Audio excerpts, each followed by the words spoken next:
Este estudiante del sur de la India que estás a punto de ver entró al Oxford Union, se puso de pie frente a una audiencia mayoritariamente musulmana y expuso la verdad que todos temen decir. El Islam y la democracia no son compatibles. ¿Y sabes qué? Tiene razón. El Islam no es incompatible por fallas filosóficas ni por supuesta homogeneidad. El Islam es incompatible porque incluso con su faccionalismo, incluso con sus sectas radicalmente diferentes como el sunismo, el chiismo y muchas otras, el poder supremo no está en manos de una sola persona o pueblo, sino que está en las manos intangibles de Alá. Por lo tanto, las decisiones en el impacto no están ancladas a un Estado o gobierno que pueda rendir cuentas, sino a un concepto irrefutable de un ser supremo que no puede ni va a responder ante la humanidad.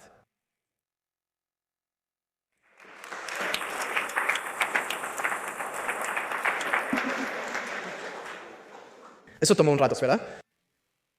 Buenas noches a todos. Es un placer dirigirme a la Cámara en este debate histórico sobre un tema polémico pero necesario sobre los gobiernos y democracias actuales. Les ahorraré los largos comentarios introductorios y voy directo al grano. Les propongo este experimento mental para que comprendan cuál es la base del conflicto entre los valores islámicos y democráticos. Si crees en la teoría de los multiversos, existen varios universos paralelos. Algunos interactúan entre sí, otros permanecen aislados. Esto aplica a todas las sociedades. La democracia puede verse como el multiverso general. Sin embargo, si la teoría del multiverso es cierta, entonces existe al menos un universo dentro de este multiverso donde la teoría no es cierta. El Islam es el universo, por lo que debatir su coexistencia genera una paradoja. Esta naturaleza paradójica es exactamente la razón por la que el Islam y la democracia siguen siendo incompatibles en el mundo actual. Ahora les presentaré a los oradores del otro lado. Para abrir la oposición tenemos a nuestro querido tesorero electo Musa Haraj. Conozco a Musa desde que intentó hackearme por primera vez en Hilby. Desde que lo conozco ha sido un motivador muy elocuente y admiro profundamente su determinación. Será un oponente formidable. Musa y yo hemos compartido muchas copas. Sentí que estaba en una bodega de bonos donde él buscaba sacarme información dándome cerveza tras cerveza. Lo que él no se dio cuenta en ese momento era que yo era casi un alcohólico, y lo que yo no sabía en ese momento era que él era musulmán. Esto explica su postura sobre la oposición, pero surge la pregunta, ¿qué hacía él en bares de noche?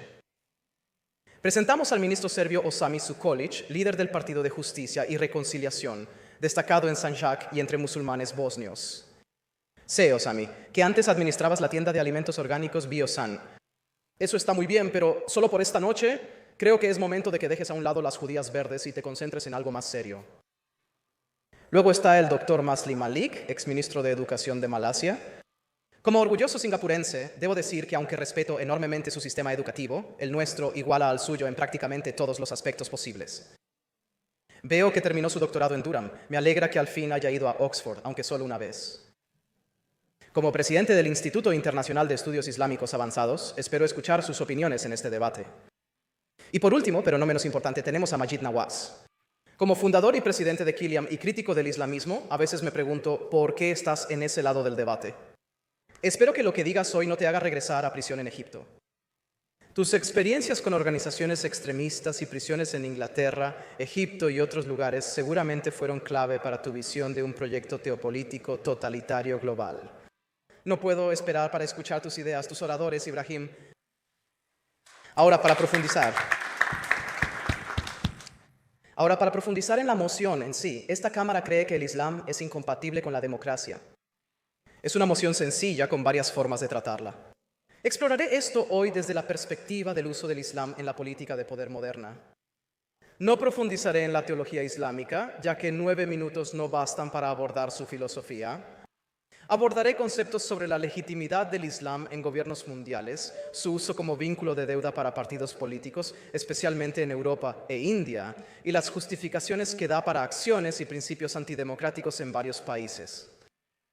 Así que, de manera crítica, el argumento que expondré en este debate se centrará en el hecho incontrovertible de que el Islam y la democracia son dos conceptos irreconciliables debido a los principios fundamentales por los cuales existen y operan, especialmente en lo que respecta a los enfoques de gobernanza y, finalmente, la rendición de cuentas.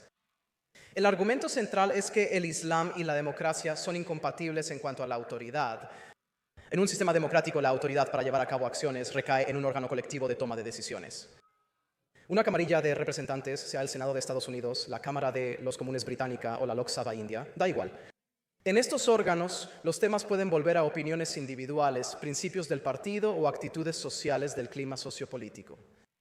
En otras palabras, las decisiones tomadas por el gobierno democrático son, como predijo Lincoln, hechas por partidos del pueblo, discutidas por el pueblo y toman acciones definitivas para el pueblo. En los gobiernos islámicos, los cargos de liderazgo pueden ser ocupados por funcionarios religiosos o gubernamentales, pero la autoridad no recae en ellos por principio. Estas personas son solo portavoces de lo que constituye la palabra de Dios. El gobierno islámico, aunque respete la democracia y permita representación de grupos alternativos, no decide con base en una medida racional y proporcional de elección. Más bien, fundamenta la toma de decisiones en los conceptos y virtudes resaltados en el Corán y otros textos religiosos, y permite que las interpretaciones de la voluntad de Alá dicten la decisión final en cualquier asunto. Entonces, el problema aquí surge cuando se fundamenta esto en un ser incorpóreo. El tema en este debate no es si Dios existe, así que no voy a adoptar ese razonamiento para explicarme. Más bien, lo explicaré como un medio por el cual los gobiernos pueden absolverse de responsabilidad al asociar las decisiones que toman con la voluntad de un ser superior, cuyo juicio no puede ser cuestionado. Irán ejemplifica esto. En los años 50 y 60, la influencia británica y estadounidense frenó la democracia iraní, lo que empeoró tras la caída del Shah Reza Pahlavi y el surgimiento de la República Islámica de Jomeini en 1979. El gobierno teocrático islámico de Irán ha realizado repetidas acciones antidemocráticas, como excluir a mujeres del poder, imponer el hijab y el velo, y las polémicas elecciones de Ahmadinejad en los 2000. Esto ni siquiera sigue los principios básicos del Islam. Con frecuencia, la teocracia islámica dicta el diálogo del parlamento iraní con Jomeini, Khamenei y otros demagogos que aseguran representar la máxima autoridad y la voluntad de Alá, interpretando el Corán según sus intereses. Han reprimido protestas, han limitado las oportunidades, especialmente para personas que pertenecen a grupos que no se ajustan al ideal islámico, desde mujeres hasta miembros de la comunidad, lesbianas, gays, bisexuales y personas transgénero, más así como a minorías étnicas y religiosas en lo que alguna vez fue uno de los países más diversos del mundo. Además, este es un problema que mi propio país de origen, la India, ha visto desde los inicios de la modernidad. La política de paz universal de Akbar Sujikul pudo ser revolucionaria en su tiempo. Sin embargo, mujeres y minorías de su corte apenas podían actuar abiertamente. Quiero decir, ¿quién fue realmente Bilbal, más allá de un simple cortesano con ingenio y su legado como cuento infantil, para mantener relevancia política y moldear una narrativa de falsa inclusión? El Islam como religión de la paz es otro debate, pero solo en Star Wars paz y democracia son realmente sinónimos. Incluso con una versión pacífica del Islam, como muestran los capítulos de la historia mogol y libros de la India, la democracia sigue siendo un concepto lejano para los gobernantes. La democracia es un sistema complejo con mecanismos para garantizar la representación justa de todos en el país. La democracia te asegura que las decisiones impacten positivamente a las personas. No profundizaré porque esto es Luso y Mill, tema de mis tutoriales. La democracia es desordenada, imperfecta incluso en su plenitud y falla frecuentemente. El Islam no es incompatible por defectos filosóficos ni por aparente homogeneidad. El Islam es incompatible porque, incluso con su faccionalismo, incluso con sus sectas radicalmente diferentes como el sunismo, el chiismo y muchas otras, el poder supremo no está en manos de ninguna persona o pueblo, sino que está en las manos intangibles de Alá. Así, las decisiones sobre el impacto no dependen de un gobierno responsable, sino de un ser supremo incuestionable que no responderá ante la humanidad. Bien, ahora estoy seguro de que este siguiente punto va a llamar mucho la atención y no de manera muy amable, pero es uno que siento que debe abordarse al considerar el concepto del Islam y la democracia. La democracia es, en esencia, fundamentalmente una ideología inclusiva, diversa y tolerante que promueve el diálogo entre personas con conjuntos de valores muy diferentes. Garantiza la representación proporcional de cada grupo en el país y su participación en decisiones colectivas. Pero el Islam, basado en el Corán y textos complementarios, no lo hace. Es inherentemente misionero. Busca convertir o apostolizar a todas las personas de este mundo al Islam. Algunos podrían argumentar de nuevo que esto no es lo que exige el Islam. La verdad es que este concepto es clave en la investigación académica musulmana. Bastante más lento. Por supuesto. Concepción desde el 610. Sin embargo, parte de su doctrina considera a los no musulmanes infieles, no creyentes según sus normas, y condenados a una eternidad en una versión musulmana del infierno de Dante. Ahora yo soy hindú del sur de la India y no me gustaría pasar la eternidad en un baño de burbujas de llamas en el sexto círculo del infierno, solo porque escuché una declaración y no estuve de acuerdo con lo que alguien podría sugerir que era la palabra de Alá.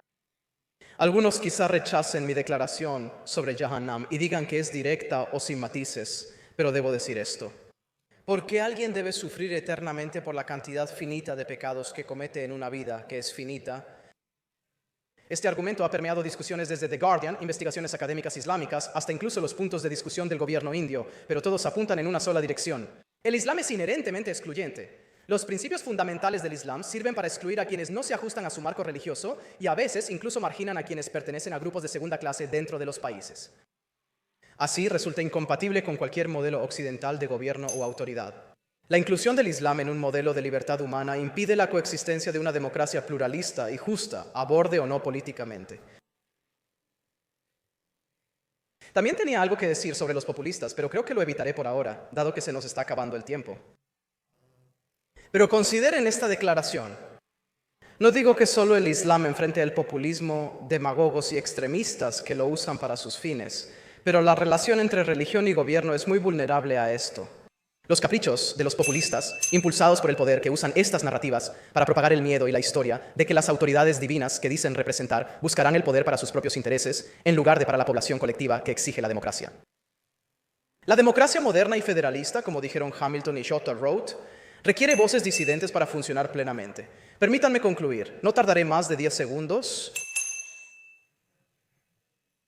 Aunque hay sectas muy distintas en el Islam, su legitimidad depende de la autoridad de Alá y su estructura monoteísta, lo que exime a personas y gobiernos de rendir cuentas y genera contradicciones fundamentales. Insto a la Cámara a reflexionar sobre lo que los miembros del Corpusiano y yo deberemos argumentar y votar al final del debate. Gracias.